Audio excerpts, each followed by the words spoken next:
You don't need ICT's daily bias nor breaker blocks to make money in trading, to be honest. There are other ways indeed. Let me get into this one now. So, slight trade breakdown from a trade that I took when Monday, September 9th. This is my most recent trade. Today is what, the 26th? Yeah, today's the 26th September. My last trade was on September 9th. It all plays within the same framework that I go on and on about. Step 1, framing the trade idea. Step 2, determining how you're actually getting involved in the actual price delivery. Step 3, the entry. Step 4, the exit. So, again, the breakdown. Indeed. So what you can see, in terms of framing the idea, it was already calm to me that once we clear this high, so that's a lot zooming out, but once we clear this high, proceed to break lower, and we began more or less clearing, or properly clearing, I should say, sell liquidity, then the motive is already set for shorts. Order flow switch bullish from the time, switch bearish, sorry, from the time we were up here. Yeah, from the time we were out here, once you get this switch, that was my time to say, you know what, it's time to continue these shorts towards the bearish objectives. Sell liquidity, way too calm. So it's like, was a situation where I know for certain coming into the session, shorts one of the cards. So what does it mean? It means that I play within bearish order flow ranges. And what does that mean? That are looking to play shorts. It's interesting. It's interesting indeed. But once, if you get a bit more granular into prices delivery, once we had this break, and we proceed to say, for example, clear this liquidity high, break lower, and this more or less form a range to play from the high, the low, from the range to play from, so much that it, you know, allowed for plays that it took more or less days before, probably Friday before actually. Yeah, my last trade breakdown. Way too calm to this as the order flow range, liquidity low.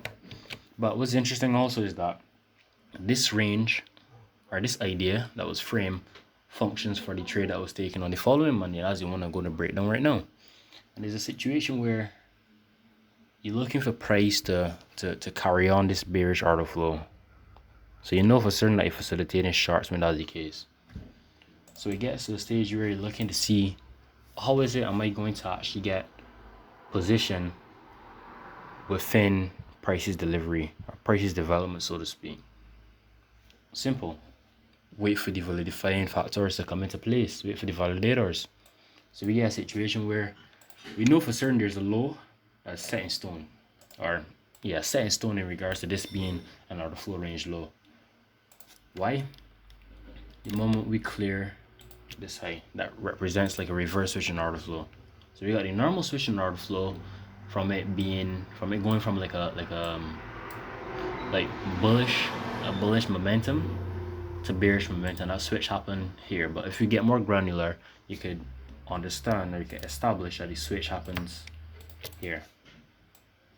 So what even makes it more interesting is that we already got more or less like almost 2 steps complete. They say 1.5, because you know for certain already range low is, but we're looking to determine where the range high actually is.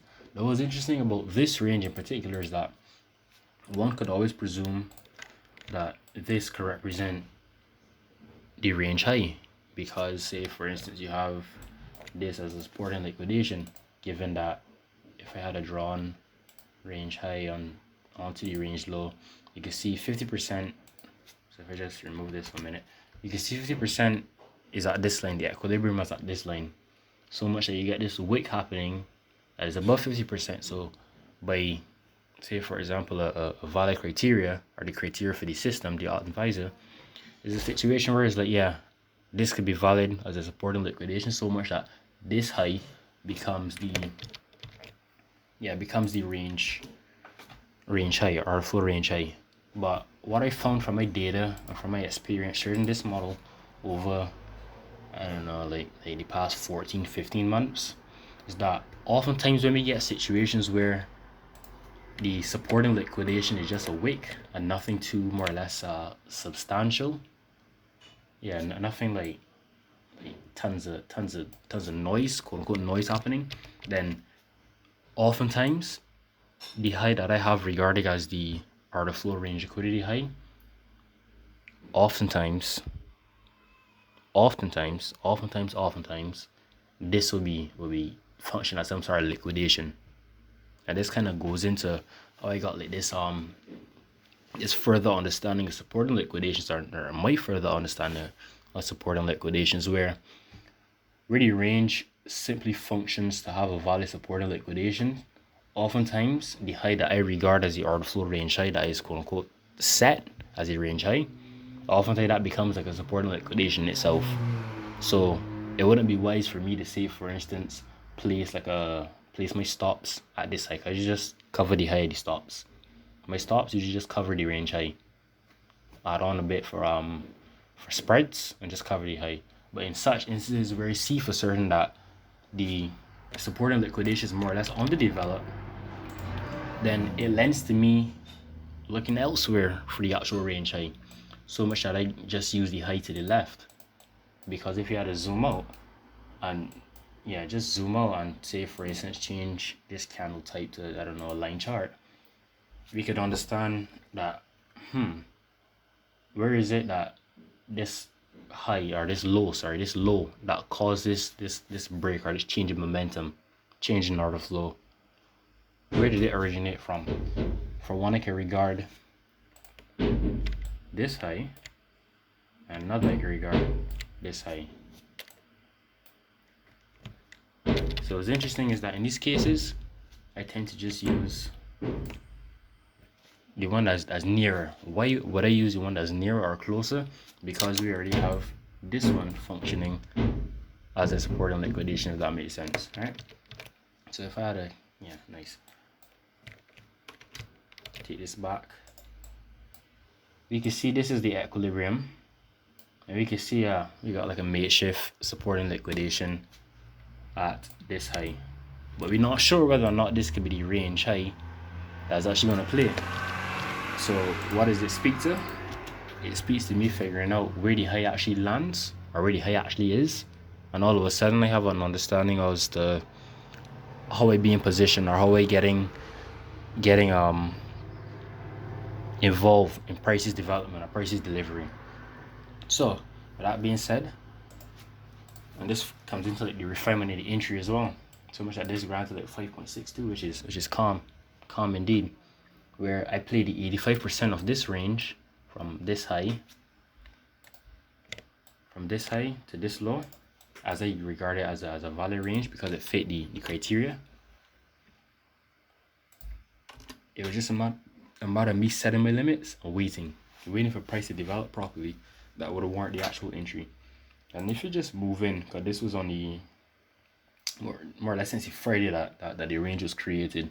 That was another thing I realized with the system, with the model, that it takes a couple of days for a play to actually develop properly, or develop well, I should say. It doesn't, say for example, happen within the session. So like, I don't know, intra-session for instance, it's like you allowing the understanding or your understanding of prices delivery on specific days, and using the already established data in these candles and all these candles to make a decision as to whether or not a play will be warranted over the next couple of days. The example for this, development started on Thursday, 5th of September, went on to the 6th of September, and the entry was on the 9th of September, the following week. So it's interesting in that regard. Also, it happened within my actual time period, or my session, so to speak. So if we just plot like with this vertical line from 8 until 1 p.m. EST. Well, oftentimes it's 12 p.m. EST, but the 1 p.m. is a additional, so to speak. When I say additional, I mean that in those instances where, for example, it gets to 12 p.m. EST and I know for certain that price is close to mitigating my actual zone to play from, my limits, then I know for certain I can give myself the extra hour. Decision backed by data. Probably in the next video, I will show you the data surrounding the system and why I make the decisions that I make in regards to the analysis and more or less operating in accordance with the actual framework. All right. So step 3, the entry. The entry, I understand that to be the 85% in this case because is a refinement. So say for instance, had this been the range to play from, 80%. But in these instances where I expand the range or I'm not completely certain whether or not the height that I chose, yeah, still recording, the height that I chose is indeed my actual order flow range high, then I could go ahead and use the refinement because it means that I'll be playing from a bit higher, closer, or yeah, a bit higher and closer to the invalidation points. And the invalidation points is where my stop loss usually is. So either at this high, or yeah, at this high would be my invalidation point in this example.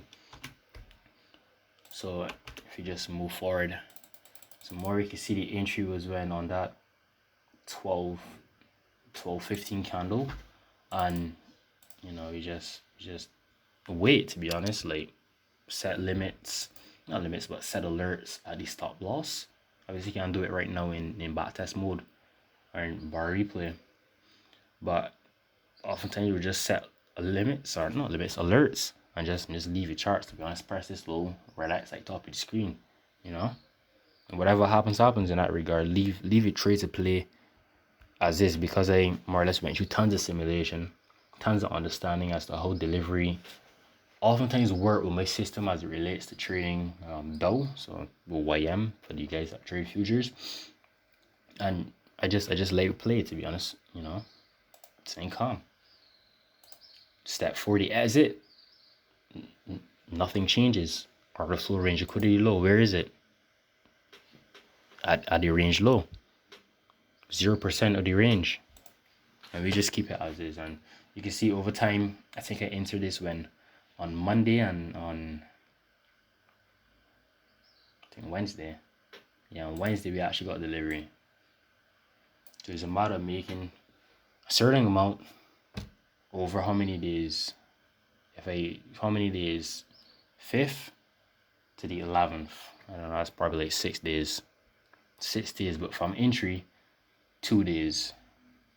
Calm as ever. Don't need to overcomplicate it. Don't need to go to my way trying to get a position on the Tuesday, like a re-entry or trying to force something on that Friday.